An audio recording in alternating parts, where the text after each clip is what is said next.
கான்வென்ட்டில் படிக்கிறேன். நான் வந்து எங்கள் மிஸ்ஸு சொல்லியிருக்காங்க, ஒரு புக்கு வாங்கும்போது அந்த புக்கை பற்றி படிக்கிறதுக்கு முன்னாடி அந்த புக்கோட முன்னுரையை படித்து வாங்குங்க அப்படின்னு சொன்னாங்க. அது மாதிரி தான் நாங்கள் புத்தக திருவிழாவுக்கு போய் ஒவ்வொரு புக்காக வாங்கினோம். எனக்கு வந்து இறையன்பாய் அவர் அந்த ரைட்டர் எனக்கு ரொம்ப பிடிக்கும். நான் வாங்கினதில் முக்கால்வாசி புக்கு வந்து அவரோட தான்.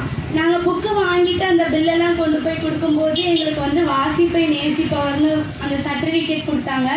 அப்போ வந்து ஐயா அங்கே உட்காந்துருந்தார், முனைவர் புதியவன் ஐயா.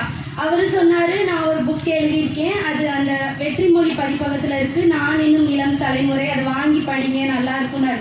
முன்னுரையே வாங்கி படிக்காமல் வாங்கின புக்கு அது ஒன்று தான். அது வந்து நான் வாங்கிட்டு போய் இந்த லீவில் தான் படித்தேன். இதுக்கு முன்னாடி எந்த புக்குமே லீவில் படிக்கலான்னு வாங்கினது படிக்க நேரமே இல்லை. இப்படி ஒரு ப்ரோக்ராம் இருக்குது அப்படின்னு சொன்னதுக்காக தான் புக் எடுத்து படித்தோம். ஆனால் நானும் என் பாப்பாவும் சேர்ந்துமே கிட்டத்தட்ட வாங்கினதில் ஒரு 5-6 புக்கு படிச்சிருக்கோம். அதில் அவர் வாங்கின புக்கை படிக்கும்போது வந்து எனக்கு என் ஸ்கூல் தான் ஞாபகம் வந்துச்சு.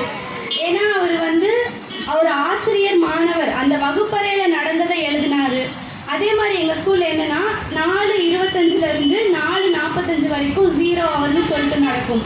அந்த ஹவரில் காலையிலேருந்து நீங்கள் இந்த நாள் ஃபுல்லாக என்ன கற்றுக்கிட்டீங்க, என்னென்ன புதிய விஷயங்கள் உங்களுக்கு நடந்துச்சு, எங்கள் மூலமாக உங்களுக்கு என்ன தெரிஞ்சிச்சுன்னு பேச சொல்லுவாங்க.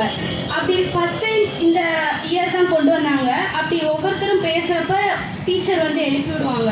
அப்போ எல்லாருமே நாங்கள் வந்து வெறும் பொம்மையாக தான் நின்றுட்டு இருந்திருப்போம். அதே தான் ஐயாவும் அவங்க புக்கில் எழுதியிருந்தாங்க. அதை பார்க்கும்போது எனக்கு அவர் ஞாபகம், அந்த ஸ்கூலில் எங்கள் மிஸ் ஞாபகம், அவங்க கேட்ட விஷயங்கள் தான் ஞாபகம் வந்துச்சு. வியாழக்கிழமை வந்து மேக்ஸ் ஸ்டடி. எங்கள் மிஸ்ஸு வந்து ஒவ்வொரு அந்த 0 ஹவர்லேயுமே புதிய புதிய விஷயமா சொல்லுங்கள் அப்படின்னு சொல்லிட்டு கேட்பாங்க. அவங்க போன வாரம் என்ன சொன்னாங்க அதான் இந்த வாரமும் கேட்பாங்கன்னு நாங்கள் ரெடி ஆகிட்டு வந்தால் அவங்க புதுசாக கேட்பாங்க. அதே மாதிரி டிசம்பரில் இந்த கடைசி எங்கள் எக்ஸாம் ஸ்டடியில் கேட்டது, அடுத்த வருஷம் நியூ இயர், நீங்கள் இந்த வருஷத்துலேருந்து அடுத்த வருஷம் என்ன மாற்றம் உங்களுக்குள்ளே கொண்டு வரீங்க அப்படின்னு கேட்டாங்க. அதே மாதிரி நியூ இயர் ரெசல்யூஷன் என்னென்ன எடுத்திருக்கீங்க, அதை ஃபாலோ பண்ணீங்களா, உங்கள் எய்ம் நீங்கள் அடைய போகிற இலக்குக்கு என்னென்ன முயற்சி எடுத்தீங்க அப்படின்னு கேட்டிருந்தாங்க. அதே தான் ஐயா அவர்கள் அந்த புத்தகத்திலே எழுதியிருந்தார். உங்கள் நேரத்தை நீங்கள் எப்படி பகுத்து உங்கள் இலக்கை அடையிறீங்க அப்படின்றத அப்படியே ஐயா வந்து புத்தகத்தில் எழுதியிருந்தார். அதை ஒவ்வொரு பக்கமாக வாசிக்கும் போதெல்லாம் எனக்கு எங்கள் மேக்ஸ் மிஸ் மட்டும்தான் ஞாபகம் வந்தாங்க. இப்போ ஸ்கூல் தொடங்கி திரும்ப அந்த வியாழக்கிழமை வரும்போது என்னை எழுப்பி விட்டாங்க. என்னை எந்திரிச்சு உனக்கு என்ன நடந்துச்சுன்னு கேட்டால் இங்கே நடந்ததை தான் சொல்லணும் அப்படின்னு அந்த புக்கை படித்து முடிச்சதுக்கப்புறம் எனக்கு தோணுச்சு. அந்த புக்கு வந்து படிக்கும்போது எங்கள் மேக்ஸ் மிஸ் தான் அவங்க என்ன சொல்கிறாங்க, இப்படி உங்களுக்கு வேஸ்ட்டாக கிடைக்கிற நேரத்தில் பேசிகிட்டு இருக்கீங்க, ஆனால் 0 ஹவரில் எழுப்பி பேசுனா பேச மாட்டேங்கிறீங்க.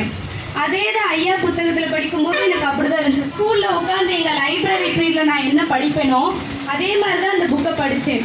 படித்து முடிச்சுட்டு நான் நேற்று வந்து அந்த துளிர் இலக்கியம் அந்த விருதுக்கு போயிருந்தப்போ ஐயா அவங்கள பார்த்து சொன்னேன், நீங்கள் எழுதின புத்தகத்தை தான் ஐயா நான் படித்தேன், அதை தான் நாளைக்கு போய் பேசணும் அப்படின்ட்டு இருந்தேன்.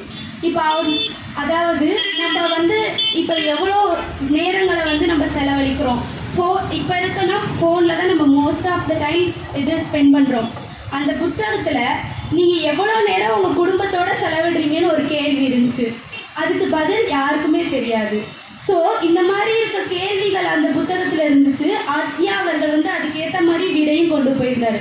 உங்கள் நேரத்தை திட்டத்தை பகுத்தறிஞ்சு நீங்கள் செயல்படுங்கன்னு சொல்லிட்டு அந்த நேர திட்டத்தில் நீங்கள் என்னென்ன உங்கள் விஷயங்களை நீங்கள் மாற்றிக்கணும் உங்கள்கிட்ட அப்படின்றப்போ நம்ம ஒரு நாட்குறிப்பு எழுதுவோம்.